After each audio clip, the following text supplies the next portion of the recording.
Assalamualaikum warahmatullahi wabarakatuh. Bismillahirrahmanirrahim. Saya Sapriyadi, NIM 180509050436. Di sini saya akan menjawab soal UAS MK Hukum Pidana Islam. Baiklah, langsung saja. Soal yang pertama, jelaskan definisi khamar, hukum pidana minum khamar menurut Islam, dan sebutkan dalil syariatnya.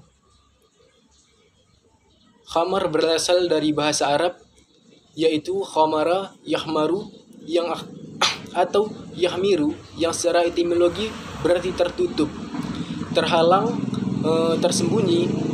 Adapun yang dapat dimaksud dalam istilah adalah semua nama bagi sesuatu yang dapat menghalangi dan menutupi akal dari berpikir sehat, baik itu minuman atau benda padat.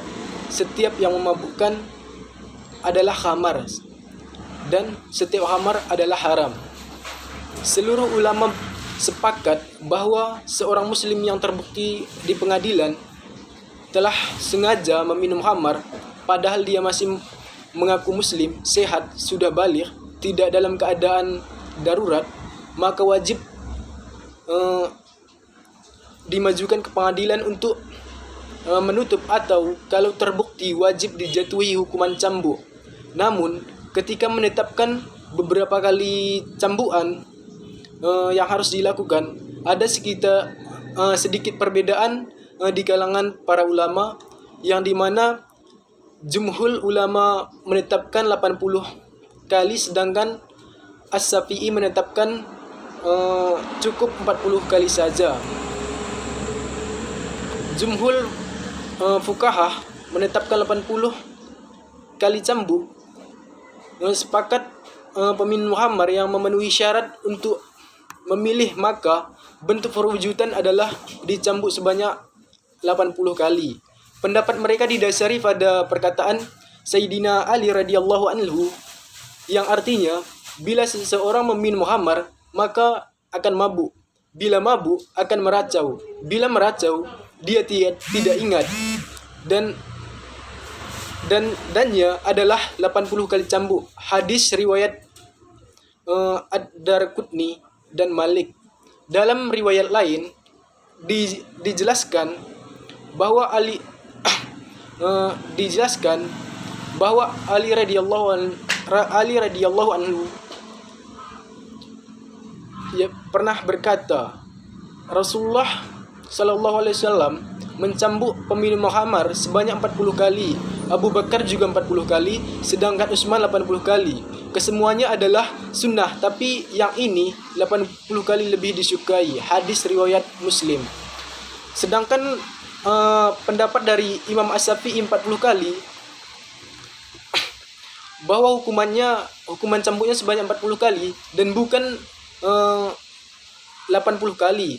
Beliau punya hujjah, diantaranya adalah hadis berikut ini, yang artinya dari Anas radhiyallahu anhu berkata bahwa Rasulullah sallallahu alaihi wasallam mencambuk kasus minuman khamar dengan pelepah dan sandal sebanyak 40 kali. Hadis riwayat muttafaqun alaih. Dalil larangan minum khamar dijelaskan di dalam Al-Qur'an. Allah Subhanahu wa taala berfirman dalam Quran surah Al-Baqarah ayat 219, yang artinya, mereka bertanya kepadamu tentang khamar dan judi.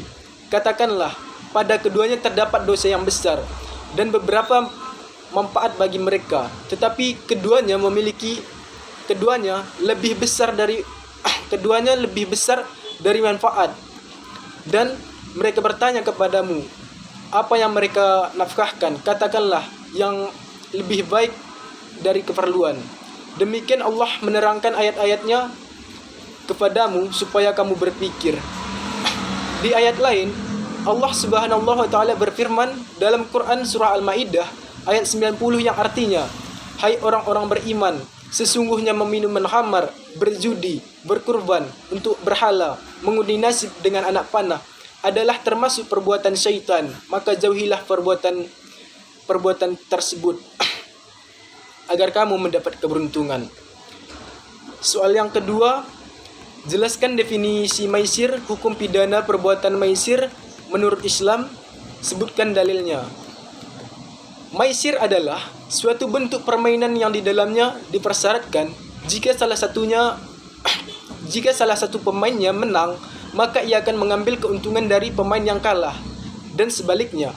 Contoh dari maisir adalah judi. Kata maisir dalam bahasa Arab secara harfiah adalah memperoleh sesuatu sangat mudah tanpa kerja keras atau mendapat keuntungan tanpa bekerja. Yang bisa juga disebut berjudi. Istilah lain digunakan Al-Quran adalah kata azlam, yang berarti perjudian. Hukuman yang dijatuhi kepada pelaku judi atau maisir adalah hukuman takjil. Takjil merupakan salah satu bentuk hukuman yang diancam kepada pelaku maisir. Dasar hukum takjil adalah hukuman atas pelanggaran yang mana hukumannya tidak ditetapkan dalam Al-Quran dan hadis, yang bentuknya sebagai hukuman ringan. Menurut Syafi'i, yang dikutip dari Sudarsono menyatakan bahwa hukuman takjil adalah sebanyak 39 kali hukuman cambuk untuk orang yang merdeka, sedangkan untuk budak sebanyak 19 kali hukuman cambuk. Hukum cambuk ini cukup efektif dalam menjerat pelaku jarimah takjil ini. Mengenai hal ini, sudah terdapat dalil Al-Quran yang melarang maisir, yang dijelaskan dalam Quran surah Al-Ma'idah ayat 90 yang artinya, hai orang-orang beriman, sesungguhnya meminum khamar, berjudi, berkurban untuk berhala, mengguni nasib dengan anak panah adalah perbuatan keji, termasuk perbuatan syaitan. Maka jauhilah perbuatan itu agar kamu mendapat keberuntungan. Selanjutnya, di soal ketiga, jelaskan pandangan hukum Islam tentang rekaman video perbuatan zina sebagai alat bukti kadzab. Rekaman video seringkali dijadikan sebagai alat bukti untuk menuduh seseorang melakukan perbuatan asusila.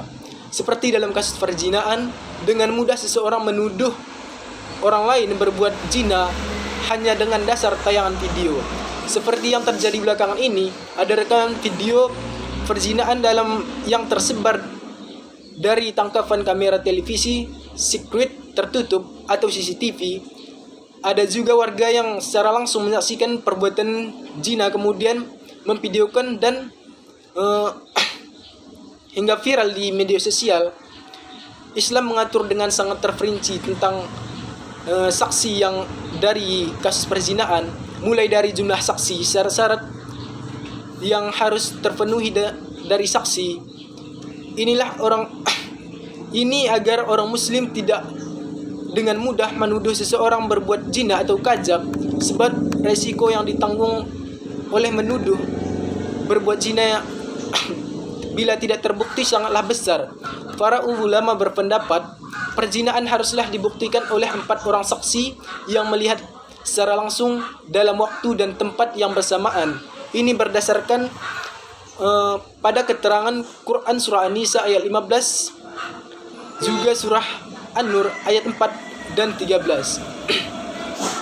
Semuanya menjelaskan bahwa tuduhan perbuatan zina itu harus menghadirkan 4 orang saksi, termasuk yang menuduh. Bila tidak dapat dipenuhi, risiko yang diterima penuduh adalah hukuman cambuk sebanyak 80 kali. Pada masa Rasulullah, terdapat di antara kalangan muslim, yakni Syarik bin Sahmah, yang dituduh Hilal bin Umayyah telah berzina dengan istrinya. Maka Rasulullah pun memerintahkan untuk mengajukan saksi dan mengingatkan bahwa apabila tidak terpenuhi maka penuduh dikenakan hukuman had. Oleh karena itu, menurut pimpinan Rumah Fikih Ustadz Ahmad Syarwat, ketentuan 4 saksi tidak bisa digantikan oleh rekaman video dalam masalah persaksian, apalagi khusus dalam kasus zina. Maka syarat persaksian itu harus melihat langsung, bukan dengan gambar atau video melalui CCTV dan sebagainya. Menurut Ustadz Syarwat, di antara syarat-syarat melihat langsung perbuatan zina adalah saksi harus melihat dengan mata kepalanya sendiri. Bila terdapat salah satu yang rabun atau harus menggunakan alat bantu dalam melihat, maka kesaksian tidak dapat diterima. Demikian dengan orang yang sudah harus pakai kacamata. Itu persaksiannya itu tidak diambil gitu, atau tidak diberlakukan apabila dia memiliki mata yang rabun gitu. Selanjutnya, pertanyaan nomor 4. Jelaskan ketentuan hukum Islam mengenai istri yang menuduh suaminya berzina. Menuduh dalam bahasa Arab, bahasa syariat, dinamakan kadzab. Secara pengertian, kadzab bermakna melempar tuduhan zina kepada orang lain yang baik, suci, atau menafikan keturunannya. Kadzab berpotensi melahirkan hukum hud bagi yang dituduh jika terbukti, atau bagi penuduh jika mengada-ngada. Jika ia hanya menuduh seorang lain mencuri, minum arak, murtad, termasuk juga mencaci, yang bisa menjatuhkan kehormatan, kemudian tidak terbukti, ia hanya dikenakan hukuman ta'jil. Allah Subhanahu wa taala berfirman, dan orang-orang yang melemparkan tuduhan zina kepada perempuan-perempuan yang terpelihara kehormatannya, kemudian mereka tidak membawa 4 orang saksi, maka cambuklah mereka dengan 80 kali cambuk. Dan janganlah kamu menerima persaksiannya itu selama-lamanya, karena mereka itulah orang-orang yang fasik. Quran Surah An-Nur ayat 4. Amat berat konsekuensi dan langkah yang harus dilakukan orang yang melakukan kadzab. Ini harus memenuhi syarat-syarat yang diterima persaksiannya. Kemudian ia harus membawa 4 saksi yang memiliki persyaratan spesifik. Jika gagal membuktikan tuduhannya, justru sang penuduh harus diberikan hukuman had, cambuk sebanyak 80 kali. Selain itu, persaksian di masa depan tidak akan diterima karena cacat yang pernah ia lakukan. Berdasarkan syarat-syarat yang harus dipenuhi, orang yang melakukan kadzab adalah berakal, baligh, dan tidak terpaksa. Artinya, tuduhan orang gila atau anak-anak tidak dapat diterima. Sementara orang yang dituduh juga mesti memiliki beberapa syarat. Di antaranya beragama Islam, baligh, berakal, merdeka, dan menjaga diri dari zina. Menurut ulama, ada 3 cara yang bisa dilakukan dalam kadzab. Pertama, tuduhan secara jelas atau syaril, yang menyebutkan tujuan dengan perkataan yang jelas. Jika menuding seseorang melakukan zina, ia paham konsekuensi atau hukuman dari tuduhannya tersebut. Yang kedua, secara kinayah atau kiasan, tuduhan dengan menggunakan perkataan yang tidak langsung bermakna menuding zina, namun bisa diartikan jika ucapan tersebut adalah tudingan seorang melakukan perbuatan zina. Yang ketiga, dengan sindiran, takrid, dengan ucapan yang amat bias, belum tentu menuding seseorang melakukan zina jika niatnya adalah menuding zina. Hukum kadzab bisa diberlakukan, namun jika niatnya tidak menuding zina, hukumnya cukup takjil. Soal yang kelima, jelaskan definisi kadzab, ketentuan hukum pidana Islam tentang jarimah kadzab, dan dalilnya. Menuduh seseorang berzina tanpa bukti dalam Islam adalah perbuatan yang dianggap sebagai kejahatan sebab hukumnya haram. Penggunaan istilah kadzab ini lebih mengarah kepada tuduhan yang tidak berdasar, tidak bisa menunjukkan bukti-bukti yang kuat dan nyata sesuai yang dipersyaratkan syariat dan sebagainya. Mereka yang penuduh zina namun tidak bisa membuktikan ini akan mendapatkan hukuman yang disebut dengan had kadzab. Menurut syariat, had kadzab ini berupa hukuman cambuk. Bagaimana Bagi mereka yang orang-orang beriman yang mereka bukan hamba syahaya, maka hukumannya adalah cambuk sebanyak 80 kali. Adapun bagi mereka yang menuduh berzina adalah seorang budak atau hamba sahaya, maka hukuman yang diberikan adalah cambukan sebanyak 40 kali. Had kadzab ini akan menjadi gugur apabila yang pertama sang penuduh tersebut mampu membuktikan adanya perbuatan zina dengan mendukung 4 saksi yang melihat secara langsung. Yang kedua, membuktikan dengan jalan li'an apabila seorang tertuduh adalah benar istri dari sang penuduh. Yang ketiga, adanya pengakuan dari tertuduh bahwa yang dituduhkan atas dirinya adalah benar. Adapun dalam dalil kadzab ini, yang artinya orang-orang yang menuduh wanita-wanita yang baik berbuat zina dan mereka tidak mendatangkan 4 orang saksi, maka deralah mereka yang menuduh itu 80 kali dera.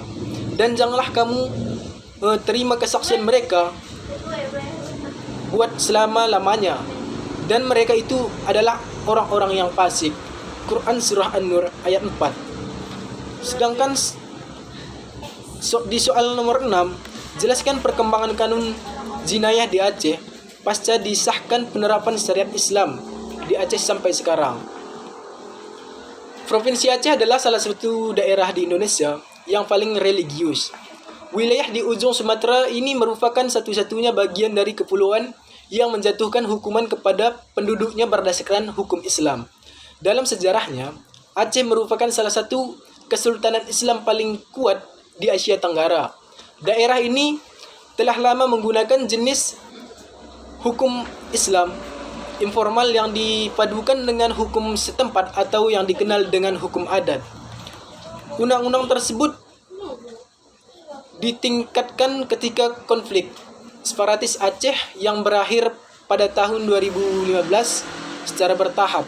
Undang-undang tersebut diperluas ke lebih banyak pelanggaran dan terakhir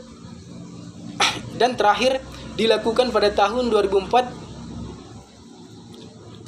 Namun, penerapan hukum syariat ini dianggap berbeda oleh berbagai pihak. Direktur Eksekutif Amnesty Indonesia, Usman Hamid, mengatakan polisi syariah memantau perilaku publik dan menegakkan aturan termasuk dalam kaitannya dengan pakaian perempuan. Mereka yang dapat dikenakan hukuman cambuk di hadapan publik ialah yang melakukan pelanggaran seperti seks gay dihukum hingga 100 cambukan, zina melakukan hubungan seks di luar perkawinan, perjudian, dan penjualan serta mengonsumsi alkohol atau khamar. Menurut Human Rights Watch, pada tahun 2016 atau tahun pertama saat hukum Islam diterapkan di Aceh, ada sebanyak 339 orang, termasuk 39 wanita dicambuk. Usman melanjutkan, hukum syariat di Aceh memang adalah KUHP Islam Aceh atau penggunaan hukuman fisik yang menjunjung tinggi pandangan Islam di Aceh. Namun begitu, dia mengatakan praktik cambuk tersebut telah menarik perhatian banyak orang yang berada di luar Aceh.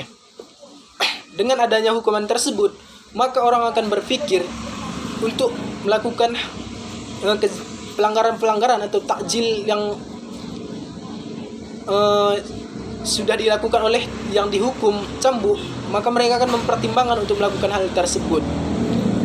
Soal nomor 7, jelaskan kedudukan kanun jinayah Aceh dalam tataran perundang-undangan Republik Indonesia beserta pendapat Anda perihal eksistensi kanun tersebut.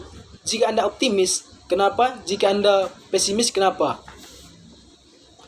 Di masyarakat Aceh, penyebutan kanun terhadap suatu aturan hukum atau atau untuk penanaman suatu adat telah lama dipakai telah menjadi bagian dari kultur adat dan budaya Aceh, aturan-aturan hukum, dan juga adat yang dikeluarkan oleh kerajaan Aceh banyak juga dinamakan dengan kanun. Kanun biasanya berisi aturan-aturan syariat Islam yang telah beradaptasi menjadi adat istiadat Aceh. Ketentuan tentang kanun terdapat di dalam Undang-Undang Nomor 11 Tahun 2006 tentang Pemerintahan Aceh, yaitu yang pertama, Kanun Aceh adalah peraturan perundang-undangan sejenis peraturan perundang-undangan daerah provinsi yang mengatur penyelenggaraan pemerintahan dan kehidupan masyarakat Aceh. Pasal 1 angka 21. Yang kedua, Kanun Kabupaten atau Kota, peraturan perundang-undangan sejenis peraturan daerah, kabupaten atau kota yang mengatur penyelenggaraan pemerintahan dan kehidupan masyarakat kabupaten dan kota yang ada di Aceh. Dari ketentuan kedua pasal, terlihat bahwa maksud dari kanun dapat disamakan dengan peraturan perundang-undangan daerah di provinsi lainnya yang ada di Indonesia. Tetapi, pada dasarnya, pemahaman kanun yang disamakan dengan Pemda sesungguh tidaklah tepat. Kanun merupakan suatu peraturan perundang-undangan yang diberlakukan di Nangro Aceh Darussalam yang isinya harus berlandaskan pada syariat Islam yang menjadi kekhususan Aceh. Hal ini berbeda dengan daerah lain yang aturan-aturan dalam perdanya tidak harus berlandaskan ajaran Islam. Selain itu, berbeda dengan perda lainnya yang ada di Indonesia. Aturan-aturan kanun dapat berisikan aturan-aturan hukum tentang hukum secara material dan formil di mahkamah syariah. Jadi, pengertian kanun tidaklah sama dengan perda. Karena ia, kanun haruslah berlandaskan pada asas keislaman atau tidak boleh bertentangan dengan syariat Islam. Tetapi dalam hal ini, hierarki peraturan perundang-undangan di Indonesia sesuai dengan ketentuan Undang-Undang Nomor 12 Tahun 2011 tentang pembentukan peraturan perundang-undangan, kedudukan kanun dipersamakan dengan perda di daerah lainnya. Menurut Undang-Undang Nomor 12 Tahun 2011 disebutkan bahwa jenis dan hierarki peraturan perundang-undangan adalah sebagai berikut pada pasal 7 ayat 1 Undang-Undang Nomor 12 Tahun 2011 sebagai berikut. Yang pertama, Undang-Undang Dasar Negara Republik Indonesia tahun 1945, ketetapan MPR, Undang-Undang Peraturan Pemerintah, Peraturan Pemerintah, Peraturan Presiden, Peraturan Daerah Kabupaten atau Kota. Pada penjelasan pasal 7 disebutkan bahwa termasuk dalam jenis peraturan daerah provinsi adalah kanun yang berlaku di daerah provinsi Aceh dan Petsus serta perdasi yang berlaku di Papua. Berdasarkan ketentuan di atas, maka kedudukan kanun diakui dalam hierarki peraturan perundang-undangan Indonesia dan dipersamakan dengan perda. Pemahaman dalam Undang-Undang Nomor 12 Tahun 2011 ini dapat saja diterima dalam hal kedudukan kanun. Pemahaman ini akan lebih mempermudah pemerintah pusat dalam melakukan pengawasan dan pembinaan terhadap daerah, terutama yang berhubungan dengan pembentukan suatu kebijakan daerah.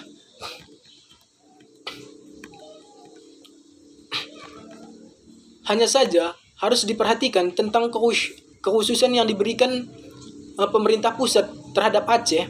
Contohnya saja, berdasarkan kekhususan yang diberikan pemerintah pusat kepada Aceh, maka DPR Aceh dapat mensahkan kanun tentang jinayah atau peradilan pidana sebagai hukuman acara di mahkamah syariah.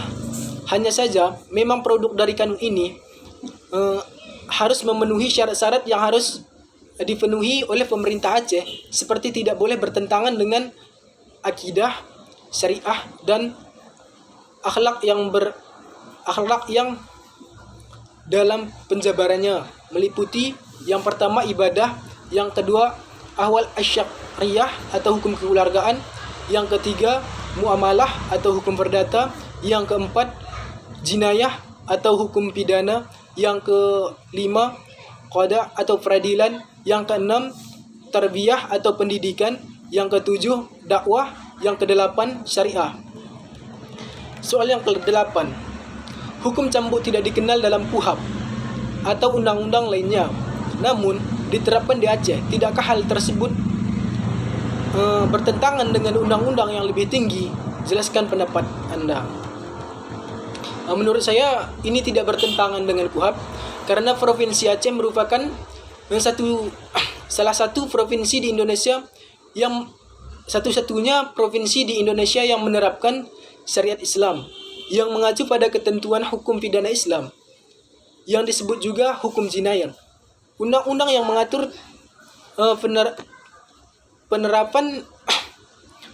menerapkan disebut Kanun Aceh nomor 6 tahun 2014 tentang hukum jinayah. Meski sebagian besar hukum Indonesia yang sekuler tetap diterapkan di Indonesia, di Aceh, pemerintah provinsi dapat menerapkan berbagai peraturan tambahan yang bersumber dari hukum pidana Islam. Pemerintah Indonesia secara resmi mengizinkan setiap provinsi untuk menerapkan peraturan daerah.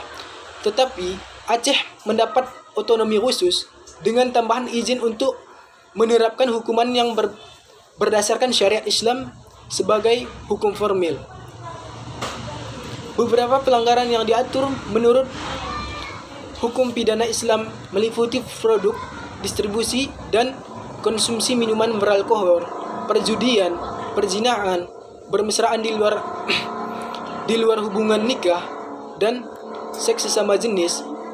Setiap pelaku pelanggaran yang ditindak berdasarkan hukum ini diganjar hukuman cambuk, denda, atau kurungan. Hukuman rajam tidak diberlakukan di Aceh. Dan upaya untuk memperkenalkan hukum tersebut pada tahun 2009 mendapat persetujuan pada tahun 2009 gagal karena tidak mendapat persetujuan dari Gubernur Irwandi Yusuf. Pendukung hukum jinayah membela keabsahan berdasarkan status otonomi khusus yang diberikan kepada Aceh, dan mereka menegaskan bahwa wewenang tersebut dilindungi undang-undang sebagai hak kebebasan beragama untuk masyarakat Aceh. Para penentangnya termasuk Amnesty International menolak hukuman cambuk dan pemidanaan hubungan seks di luar nikah.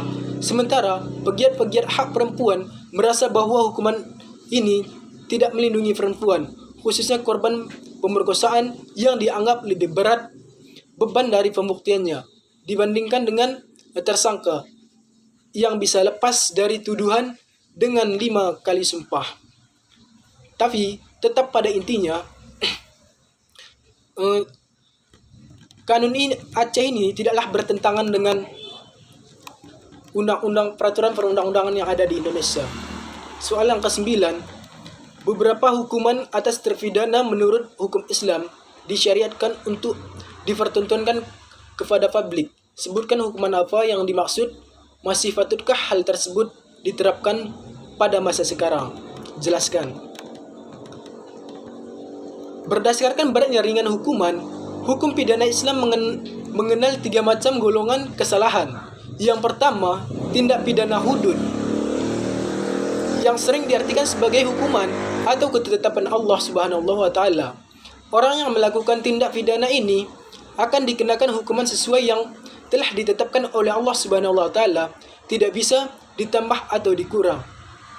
Hukum yang diberikan kepada para pelaku tindak pidana hudud merupakan hak Tuhan yang tidak bisa dihapuskan, baik oleh perseorangan yang menjadikan korban tindak pidana itu sendiri maupun oleh masyarakat yang diwakili lembaga negara. Dalam hukum Islam dikenal 7 macam tindak pidana hudud, yaitu zina, qadzaf atau menuduh orang berbuat zina, meminum minuman keras atau meminum khamar, mencuri, hirabah atau orang yang memerangi Allah dan Rasulnya, murtad, dan orang yang memberontak terhadap penguasa yang sah. Yang kedua, tindak pidana qisas, dan diat atau ganti rugi. Tindakan pidana ini berkenaan dengan kejahatan terhadap orang seperti membunuh dan menganiaya. Bagi pelaku tindak pidana ini akan dikenakan hukuman qisas atau diat dari individu yang menjadi korban. Kadar jumlah hukumannya ditentukan oleh sang korban, namun tidak memiliki aturan berdasarkan minimal ataupun maksimal. Adapun tindakan pidana qisas dan diat ini terbagi dalam 5 macam, yaitu pembunuhan yang disengaja, pembunuhan yang menyerupai disengaja, pembunuhan tersalah, penganiayaan yang disengaja, dan penganiayaan yang tersalah. Penganiayaan yang dimaksud di sini adalah perbuatan yang tidak sampai menghilangkan jiwa sang korban sampai pemukulan atau pelukaan. Yang ketiga, tindak pidana takjil. Tindak pidana takjil berupa kejahatan yang tidak termasuk dalam hudud karena bentuk hukumannya diserahkan kepada kebijakan hakim. Istilah takjil ini bermakna memberikan pendidikan atau pendisiplinan. Maksudnya adalah memberikan hukuman yang bertujuan mengoreksi atau memperbaiki perbuatan dari si pelaku kejahatan. Hukum Islam tidak menentukan macam-macam hukuman untuk tiap-tiap tindak pidana takjil, tetapi hanya menyebutkan sekumpulan hukumannya, dari yang paling ringan sampai yang paling berat. Dalam hal ini, hakim diberikan kebebasan untuk memilih hukuman-hukuman yang sesuai dengan macam tindak pidana takjil serta keadaan si pelaku. Hukuman-hukuman tindak pidana takjil mempunyai batas-batas tertentu. Jenis tindak pidana takjil tidak ditentukan banyaknya, seperti halnya tindak pidana hudud dan qisas yang sudah ditentukan jumlah dan jenisnya. Hukum Islam sendiri hanya menentukan sebagian tindak pidana takjil seperti riba, mengkhianati janji, memaki orang, dan menyuap. Adapun sebagian besar dari tindak pidana takjil diserahkan kepada penguasa untuk menentukannya.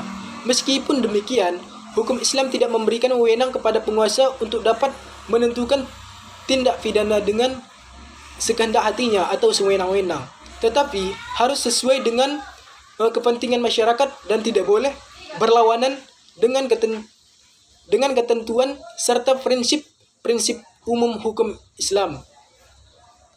Hukum mati merupakan tindakan yang paling hina yang diberikan kepada pelaku zina. Hukuman ini dijatuhkan dengan rajam atau dilempar batu sampai mati. Pada pelaku yang belum menikah, hukum diganti dengan hukuman cambuk sebanyak 100 kali serta diasingkan selama 1 tahun. Hukuman terhadap orang yang melakukan zina harus benar-benar dilakukan. Allah Subhanahu wa taala menyebutkan bahwa dan janganlah berbelas kasih pada mereka yang berbuat zina. Pasalnya perbuatan ini merupakan dosa besar sehingga sekalipun orang terdekat ataupun sanak saudara yang melakukan, janganlah terbawa faktor kasihan. Allah Subhanahu wa taala memerintahkan agar hukuman terhadap orang yang melakukan zina ini juga disaksikan oleh banyak orang atau di hadapan orang-orang mukmin yang banyak. Hal ini bertujuan agar dapat dijadikannya pembelajaran serta memberikan efek jera pada pelakunya. Bagaimanapun, orang yang melakukan zina harus dihukum berat akibat perbuatan tersebut. Salah satu tujuannya hukumannya bagi orang zina berdasarkan surah An-Nur ayat 2 adalah untuk memberikan efek jera bagi pezina agar tidak melakukan zina di masa yang akan mendatang.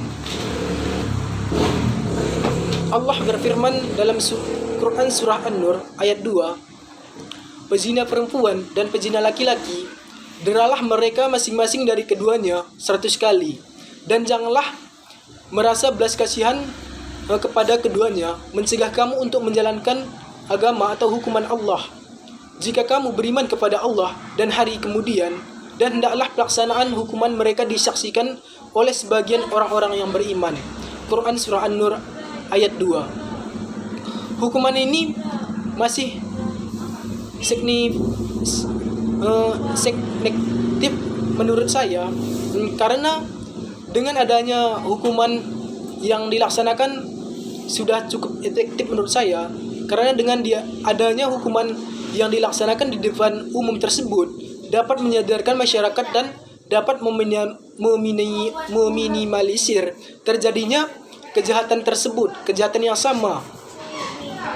Yang pertama, ketika orang menyaksikan hal tersebut, mereka akan tahu jenis hukuman yang didapat oleh orang yang melakukan perbuatan zina tersebut.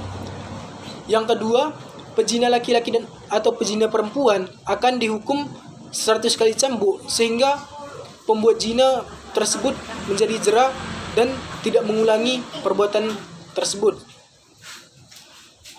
Yang ketiga, hukuman cambuk dilakukan di tempat terbuka dan disaksikan oleh masyarakat di sekitarnya, supaya mereka malu dengan perbuatan yang telah mereka perbuat, sehingga di masa depan mereka tidak akan mengulangi perbuatan yang sama lagi.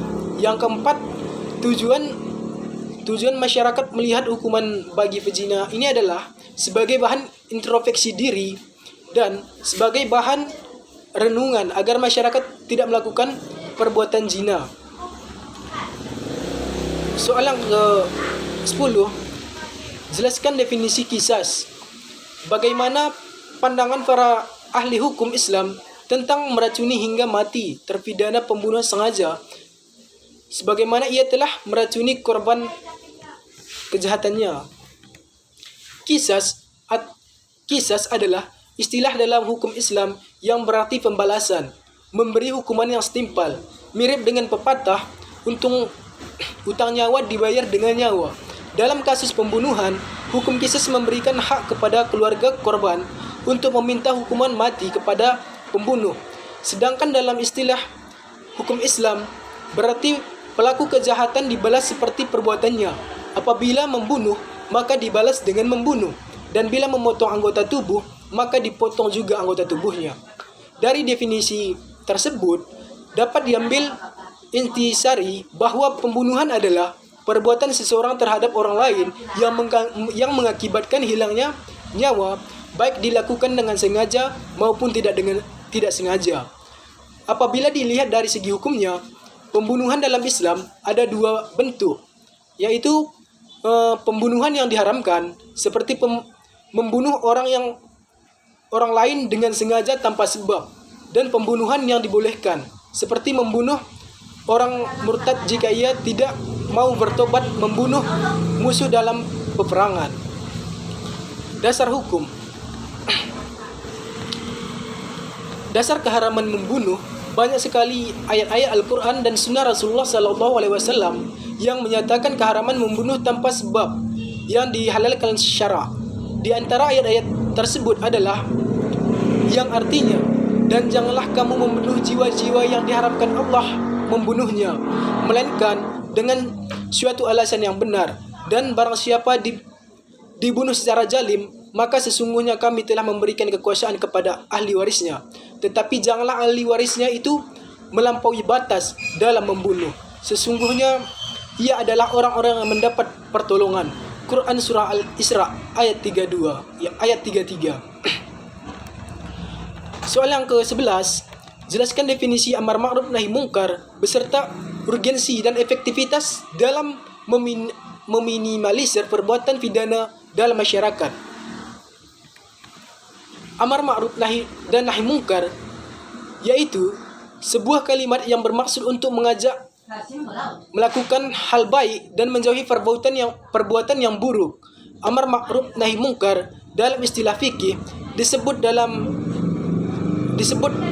dengan al-hisbah, perintah yang ditujukan kepada semua masyarakat untuk mengajak atau mengajukan perilaku kebaikan dan mencegah perilaku buruk. Bagi umat Islam, amar ma'ruf nahi mungkar adalah kewajiban Sebab syariat Islam memang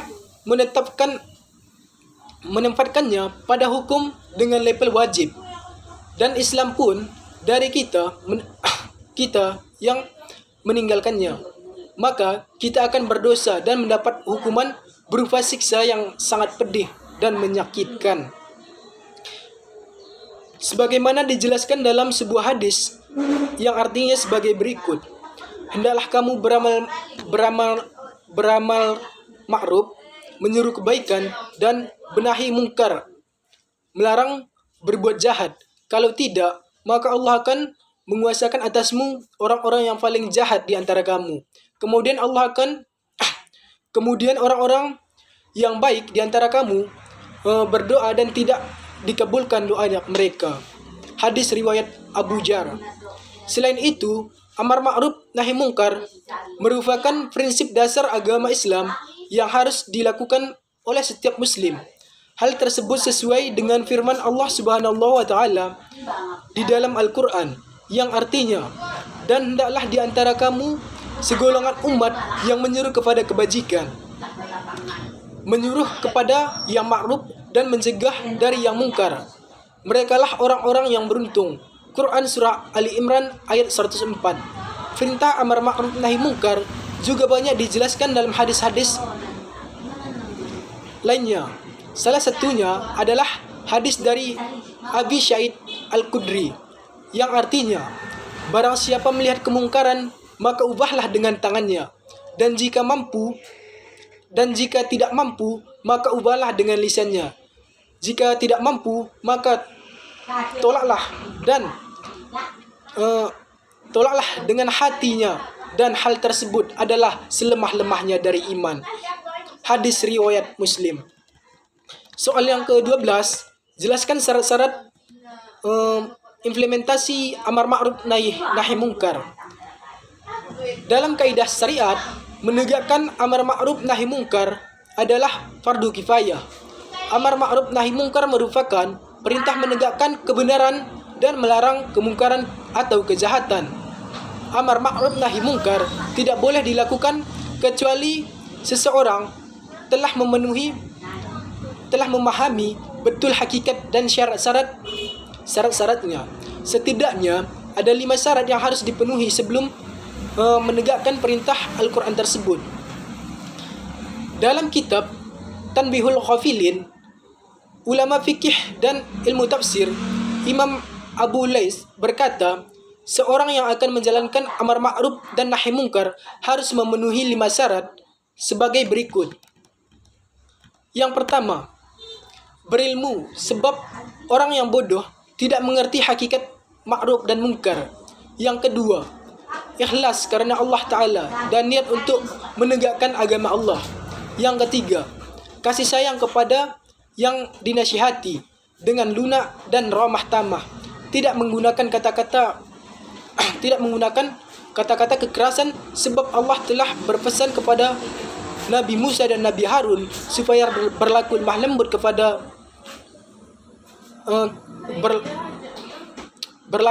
lembut ketika menghadapi Fir'aun. Yang keempat, sabar dan tenang, sebab Allah berfirman, wa'muru bil ma'rufi wanha 'anil munkari wasbir 'ala ma asyabaqa, yang artinya, anjurkanlah kebaikan dan cegahlah yang mungkar dan sabarlah terhadap segala penderitaanmu. Yang kelima, harus mengajarkan apa yang dianjurkan supaya tidak dicemooh orang lain atas perbuatannya sendiri, sehingga tidak termasuk pada ayat-ayat yang berbunyi at-ta'muruna bil birri wa tanshawuna anfusakum, yang artinya, apakah kamu menganjurkan kebaikan kepada orang lain sedangkan kamu melupakan dirimu sendiri? Soal yang ke-13, jelaskan media dan cara yang dapat digunakan dalam implementasi amar ma'ruf nahi mungkar beserta contoh-contohnya. Salah satu hal yang paling penting agar Islam selalu bersinar di dunia ini adalah dengan cara berdakwah atau menyampaikan amar ma'ruf nahi mungkar. Oleh karenanya, setiap muslim sesungguhnya memiliki kewajiban untuk menyampaikan amar ma'ruf nahi mungkar. Dalam kegiatan sehari-hari, selalu saja kita lihat orang Islam masih saja melanggar hukum syariat Islam, baik itu secara sadar maupun tidak sadar oleh pelakunya. Maka dari itu, sangat wajib bagi kita sebagai umat muslim agar menjalankan amar ma'ruf nahi mungkar, karena sifat dasar hukum manusia adalah sering salah dan lupa. Ketika kita melakukan amar ma'ruf nahi mungkar kepada saudara sesama muslim, kita tentu harus memperhitungkan situasi atau kondisi serta memperhitungkan metode yang tepat untuk disampaikan kepada penerima amar ma'ruf nahi mungkar itu. Misalnya ketika kita menemukan seseorang yang berjudi, lalu kita ingin menghentikan kegiatan tersebut, maka disitulah kita tidak boleh secara merta melarang kegiatan tersebut dengan perkataan yang mungkin menyakiti para pejudi tersebut. Kita harus memikirkan cara agar pesan dakwah kita sampai dapat diterima dengan baik oleh para pejudi tersebut, sehingga dapat lebih mudah untuk mereka dalam menerima hidayah dari Allah Subhanahu wa taala. Berkaitan dengan metode, di sini saya menjelaskan beberapa metode dalam dakwah atau menyampaikan amar ma'ruf nahi mungkar, terutama dengan mengambil dalil dari Al-Quran. Berikut ini beberapa metode yang diterapkan oleh seseorang dalam beramal ma'ruf dan mungkar. Yang pertama, membangun pribadi yang baik, selalu menyampaikan amar ma'ruf nahi mungkar. Contohnya, ketika kita mengajak orang untuk melaksanakan sholat, maka kita harus sholat terlebih dahulu gitu. Yang kedua, menyampaikan dengan penuh kelemah lembutan, sebagaimana firman Allah dalam surah Ali Imran ayat 159 yang artinya, maka disebabkan rahmat dari Allah, kamu berlaku lemah lembut terhadap mereka. Sekiranya kamu bersikap keras lagi, berhati kasar, tentulah mereka menjauhkan diri dari sekelilingmu. Karena itu, maafkanlah mereka, mohonkanlah ampun bagi mereka, dan bermusyawarahlah dengan mereka dalam urusan itu. Kemudian apabila kamu telah membulatkan tekad, maka bertakwalah kepada Allah. Sesungguhnya Allah menyukai orang-orang yang bertawakal kepadanya. Yang ketiga, menyampaikan pesan dengan bahasa yang dipahami.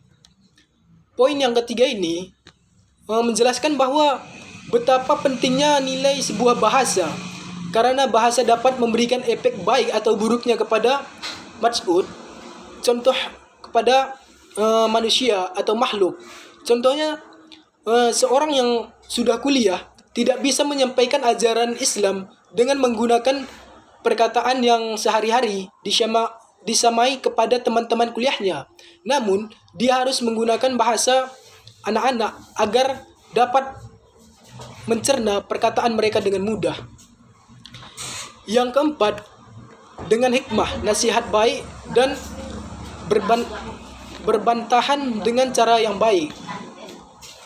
Hikmah diartikan kebijakan kearifan, makna yang mendalam, makna yang terkandung di balik suatu peristiwa. Penjelasan tentang hikmah dapat dimudahkan dan menjadikan seseorang tertarik mendengar, bersemangat suatu yang disampaikan seseorang dai. Lalu, ketika kita menghadapi permasalahan dakwah dengan menemukan orang yang selalu berdebat tentang ajaran kebenaran kita, maka kita jangan sesekali kita mendebatnya dengan cara yang tidak baik. Karena itu malah akan semakin menjadikan maksud kita akan semakin lari daripada apa yang kita serukan. Allah Subhanahu wa taala berfirman, yang artinya, serulah manusia kepada jalan Tuhanmu dengan hikmah, dan pengajaran yang baik, dan berdebatlah dengan mereka dengan cara yang baik. Quran surah An-Nahl ayat 125. Yang kelima itu dengan cara membalas kejahatan dengan kebaikan. Dalam membalas suatu kejahatan terkadang yang memang sudah semestinya tidak harus dengan kejahatan. Kita sebagai muslim memiliki sifat dan sikap sendiri dalam membalas suatu kejahatan, yaitu yang berserah diri kepada Allah dan bersabar, bertawakal kepada Allah adalah salah satu contoh yang diberikan Nabi Muhammad SAW kepada kita selaku umat muslim. Dengan begitu, maka lama-kelamaan orang jahat itu akan sadar dengan sendirinya. Entah itu karena sebuah teguran langsung dari Allah atau apapun. Yang jelas, kita hanya menjalankan kewajiban meluruskan jika dia melenceng dari jalur agama. Yang keenam itu dengan cara memakai perumpamaan dalam dakwah. Dalam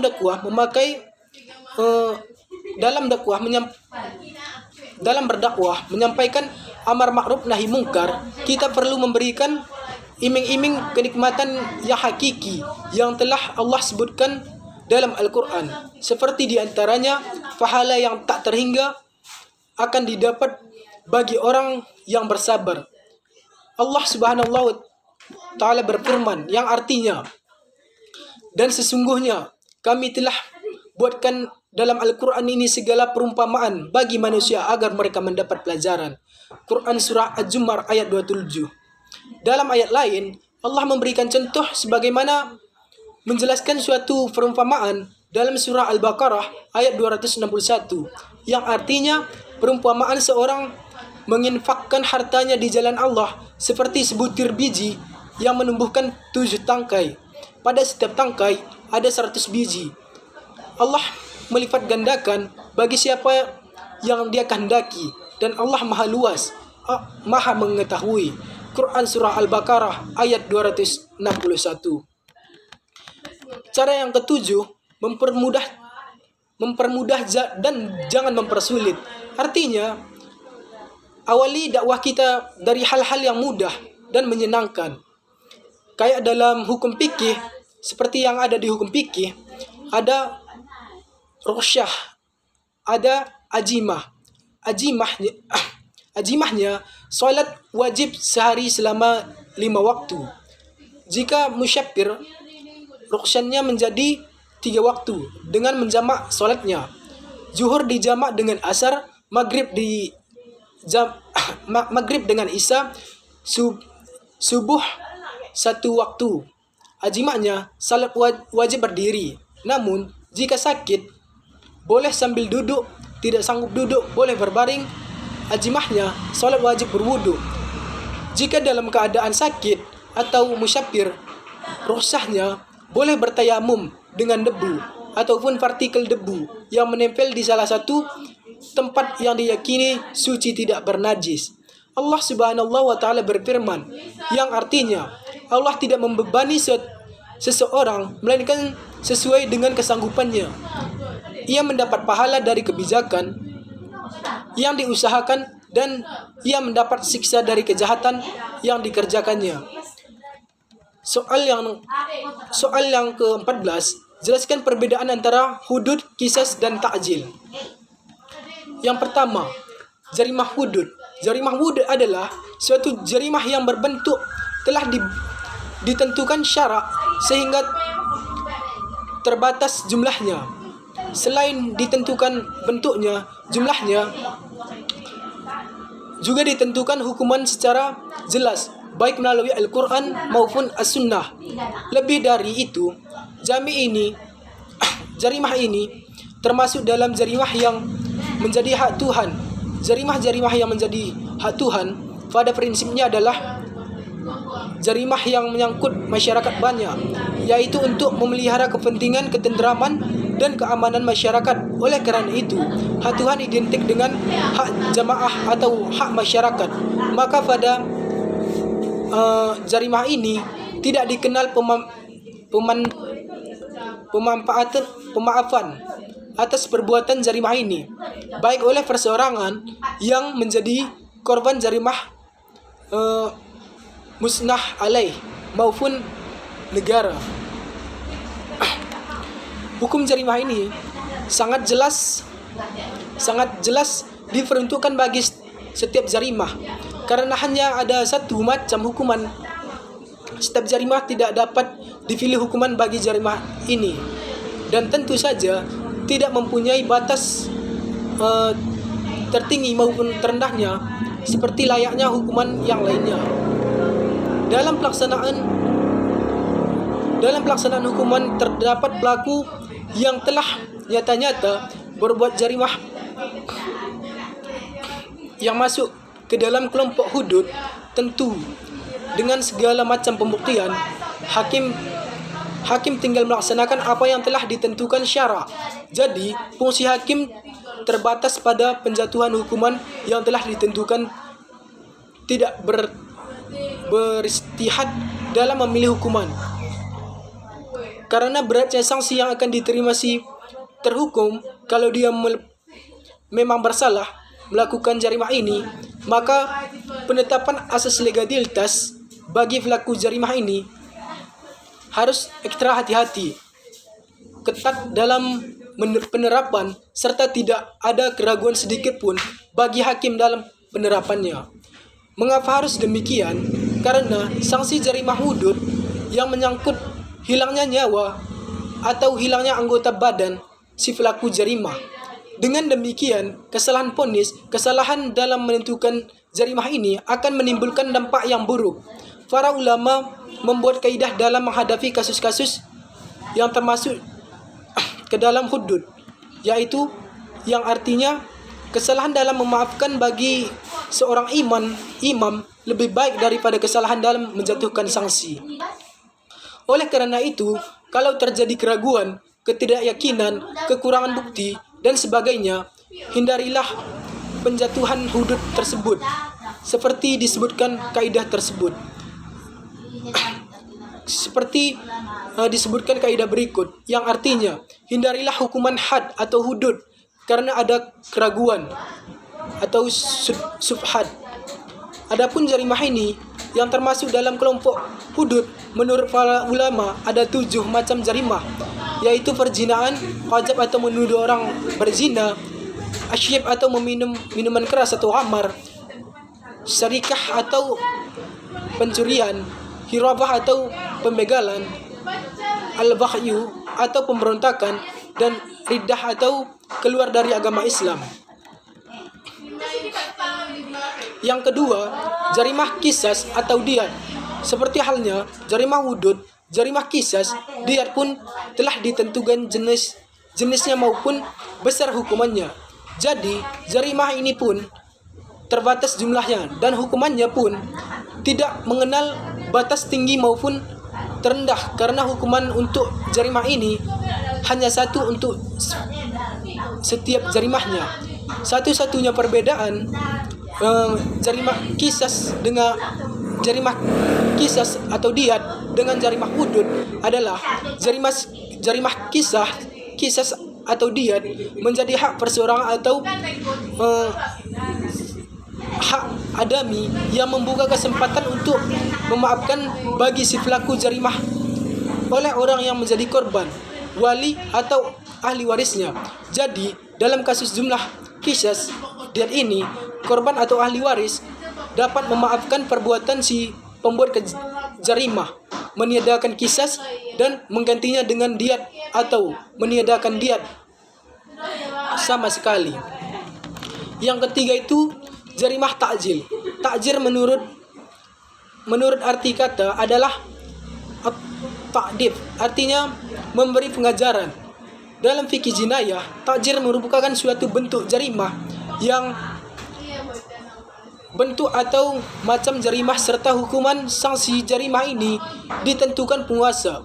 Jadi, jarimah ini sangat berbeda dengan jarimah hudud dan qisas atau diyat yang macam jarimah dan bentuk hukuman telah ditentukan oleh syara, tidak ditentukan macam dan hukuman pada jarimah takjir, sebab jarimah ini berkaitan dengan perkembangan masyarakat serta kemaslahatannya. Demikian pula dengan halnya perbedaan tempat di suatu tempat, perbuatan itu dianggap sebagai jarimah, namun di tempat lainnya justru dianjurkan. Pemberian kekuasaan dalam menentukan bentuk jarimah ini kepada penguasa adalah agar mereka mendapat dengan leluasa mengatur pemerintahannya sesuai dengan situasi dan kondisi wilayahnya serta kemaslahatan daerahnya. Oleh karena itu, jarimah takjil ini juga sering disebut dengan jarimah kemaslahatan umum.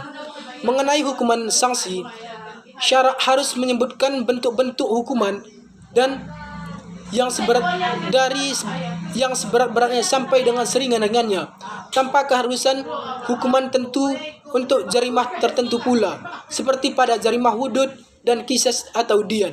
Dalam mengenai kasus jarimah ini, hakim diberikan keleluasan, dia bebas beristihad untuk menentukan apa yang hendak dijatuhi kepada perbuatan jarimah sesuai dengan jarimah yang dan keadaan si pembuat jarimah. Jarimah takjir yang ditentukan syarak di antaranya adalah khianat, suap menyuap, memasuki rumah orang tanpa izin, makan makanan tertentu, ingkar janji, menipu timbangan, riba, berjudi, dan sebagainya. Namun demikian, walaupun bentuk dan hukuman jarimah takjil ini ditentukan syarak, penetapan sanksinya diserahkan kepada kebijakan hakim.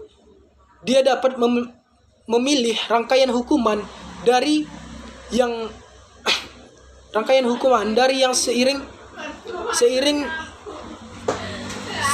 seringan ringannya sampai dengan seberat-beratnya.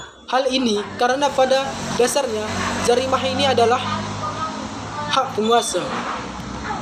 Yang ke-15, jelaskan ketentuan hukum Islam mengenai orang yang murtad. Sebutkan dalil syariatnya. Bagaimana pendapat Anda mengenai dalil yang memerintahkan membunuh orang murtad? Tidakkah itu melanggar HAM? Murtad atau orang meninggalkan keyakinan dan keimanan dari Allah Subhanahu wa taala memiliki konsekuensi dalam hukum Islam. Sebagai salah satunya dari Imam Mazhab, Imam Syafi'i menjabarkan tentang bagaimana hukum murtad dengan disandarkan dengan dalil-dalil yang ada. Dalam kitab Al-Um, Imam Syafi'i berkata, seseorang yang berpindah meninggalkan kesyirikan menuju keimanan, kemudian berpindah lagi dari keimanan menuju kesyirikan, maka jika orang itu adalah orang yang dewasa, baik laki-laki maupun perempuan, dia diminta bertaubat. Jika dia bertaubat, maka taubatnya diterima. Namun jika dia tidak bertaubat, maka dia harus dihukum mati. Allah Subhanahu wa taala berfirman dalam Al-Qur'an surah Al-Baqarah ayat 201 yang berbunyi yang artinya, mereka tidak henti-hentinya memerangi kalian sampai mereka dapat mengembalikan kalian dari agama kalian kepada kekafiran. Seandainya mereka sanggup, siapa saja yang murtad di antara kalian dari agamanya, lalu dia mati dalam keadaan kekafiran, maka mereka itulah yang sia-sia amalannya di dunia dan di akhirat, dan mereka itu adalah penghuni neraka, mereka kekal di dalamnya. Quran surah Al-Baqarah ayat 217. Imam Syafi'i juga berkata, seorang syirkah adil dan sabit dalam periwayatan hadis dari kalangan sahabat. Kami mengabari dari Hamad, dari Yahya bin Sa'ad, dari Abu Umamah bin Sahanif, dari Utsman bin Affan, bahwa Rasulullah sallallahu alaihi wasallam bersabda, tidaklah halal darah seorang muslim kecuali dengan salah satu di antara tiga, yaitu kafir setelah iman, berzina setelah menikah dan membunuh seseorang bukan karena nyawanya seseorang. Maksudnya bukan karena orang yang dibunuh itu memang harus dibunuh, karena dia memang membunuh seseorang. Imam Syafi'i menjelaskan kalimat kufur setelah iman dan siapa yang menukar agama harus dihukum mati. Dalam hadis yang dikabarkan melalui Sayyidina Utsman bin Affan itu adalah pengertiannya yang menunjukkan siapa saja yang menukar agamanya yang merupakan agama yang benar Islam, bukan orang yang menukar agamanya dari agama selain Islam. Hukum murtad menurut Imam Syafi'i, adapun bagi siapa saja yang keluar dari agama selain Islam lalu masuk ke dalam agama lain selain Islam, maka sesungguhnya orang itu sudah keluar dari kebatilan menuju kebatilan yang lain. Oleh sebab itu, menurut Imam Syafi'i, orang yang melakukan hal tersebut tidak boleh dihukum mati karena dia sudah keluar dari kebatilan, sebab hukuman mati hanya dapat dijatuhkan kepada orang-orang keluar dari kebenaran. Sedangkan dalam Islam dikenal tidak ada agama yang lebih benar selain agama Islam. Hal ini pula telah disebutkan Allah dalam Al-Quran dalam surah Al-Baqarah, dalam surah Al-Imran ayat 19 yang berbunyi, Inna dina inna lillahi Islam, yang artinya sesungguhnya agama Islam diridhoi di sisi Allah hanyalah Islam. Sedangkan di dalam Al-Quran surah Ali Imran ayat 85 Allah juga berfirman, wa man yakhtafi khairil islami dinan fala yaqbala minhu wa huwa fi akhirati minal qashirin, yang artinya barang siapa yang mencari agama selain Islam maka sesekali tidaklah akan diterima agama itu daripadanya, dan dia di akhirat termasuk orang-orang yang rugi. Meski demikian, Imam Syafi'i juga menjabarkan mengenai ikhtilaf tentang murtad di kalangan sahabat. Misalnya, Imam Syafi'i berkata di antara mereka, sahabat ada yang berpendapat, siapapun yang dilahirkan dalam keadaan fitrah, lalu dia masuk murtad ke suatu agama lain, baik dia tampakkan hal itu maupun tidak, maka dia tidak perlu diminta bertaubat dan harus dihukum mati. Sedangkan sebagian lain dari sahabat itu berpendapat sama saja bagi seseorang yang dilahirkan dalam keadaan fitrah dan orang yang telah masuk Islam setelah terlahir bukan sebagai muslim, maka siapapun dari kedua golongan itu yang murtad dan kemurtadannya itu harus masuk ke agama Yahudi dan Nasrani atau agama tertentu, maka harus diminta bertaubat. Apabila dia bertaubat, maka itu harus diterima darinya. Namun, jika dia menolak bertaubat, dia harus dihukum mati. Apabila seseorang murtad ke suatu agama tanpa ditunjuk secara terang-terangan, maka dia harus dihukum mati tanpa harus ditilik lagi taubatnya atau dilihat lagi taubatnya. Di golongan ketiga, ikhtilaf berpendapat di kalangan sahabat juga berpendapat sama. Orang yang dilahirkan dalam keadaan fitrah dan orang yang tidak dilahirkan muslim, jika mereka masuk Islam lalu murtad, maka orang itu harus bertaubat. Apabila dia bertaubat, maka itu harus diterima darinya. Tetapi jika dia menolak taubatnya, dia harus dihukum mati. Jadi pada dasarnya setiap muslim, setiap orang itu tidak dipaksa untuk memeluk agama. Jadi apabila dia masuk Islam dan kembali murtad, dia boleh dibunuh.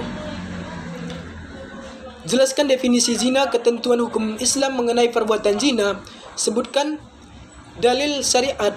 Apakah pacaran termasuk perbuatan zina sehingga pelaku dapat diputuskan menjalani hukuman cambuk. Zina adalah melakukan hubungan badan antara laki-laki dengan perempuan tanpa adanya suatu ikatan pernikahan yang sah menurut syariat agama, tanpa adanya paksaan dan dilakukan secara sadar. Zina adalah perbuatan persetubuhan antara laki-laki dan perempuan yang tidak terikat oleh suatu hubungan pernikahan atau perkawinan. Secara umum, zina tidak hanya melakukan perbuatan persetubuhan, juga segala aktivitas seksual yang dapat merusak kehormatan manusia. Dalam Al-Quran, Quran surah Al-Isra ayat 32, Allah Subhanahu wa taala berfirman, "Wala taqrabuz zina innahu kana fahishatan wa sa'a sabil." Yang artinya, dan janganlah kamu mendekati zina. Sesungguhnya zina itu adalah suatu perbuatan keji dan suatu jalan yang buruk. Yang dimaksud dengan perbuatan mendekati zina yang dilarang dalam melakukan perbuatan yang dapat mengundang syahwat lawan jenis yang bukan muhrim, seperti berpacaran, menonton video porno, melihat anggota badan lawan jenis dengan penuh nafsu, berpakaian tidak menutupi aurat, dan lain sebagainya. Menurut Imam Al-Ghazali, zina adalah perbuatan keji, dosa besar yang tampak, sedangkan zina tersembunyi adalah mencium, menyentuh kulit, dan memandang dengan syahwat. Rasulullah SAW bersabda, yang artinya, kedua mata itu bisa melakukan zina, kedua tangan itu bisa melakukan zina, kedua kaki itu bisa melakukan zina, dan kesemua itu akan dibenarkan atau diingkari oleh kemaluannya. Hadis riwayat Bukhari dan Muslim dari Ibnu Abbas dan Abu Hurairah. Dalam agama Islam, pelaku perzinahan dibedakan menjadi dua, yaitu perzinahan muhsan dan ghairu muhsan. Perzinahan muhsan adalah pezina yang telah memiliki pasangan sah yang sudah menikah. Pezina ghairu muhsan adalah pezina yang belum pernah menikah atau tidak memiliki pasangan yang sah. Hukuman untuk para pezina menurut agama Islam yaitu, yang pertama, jika pelakunya sudah menikah, melakukan secara sukarela, tidak dipaksa atau tidak diperkosa, maka mereka akan dicambuk 100 kali, kemudian dirajam. Yang kedua, jika pelaku belum menikah, maka mereka didera 100 kali, kemudian diasingkan selama 1 tahun.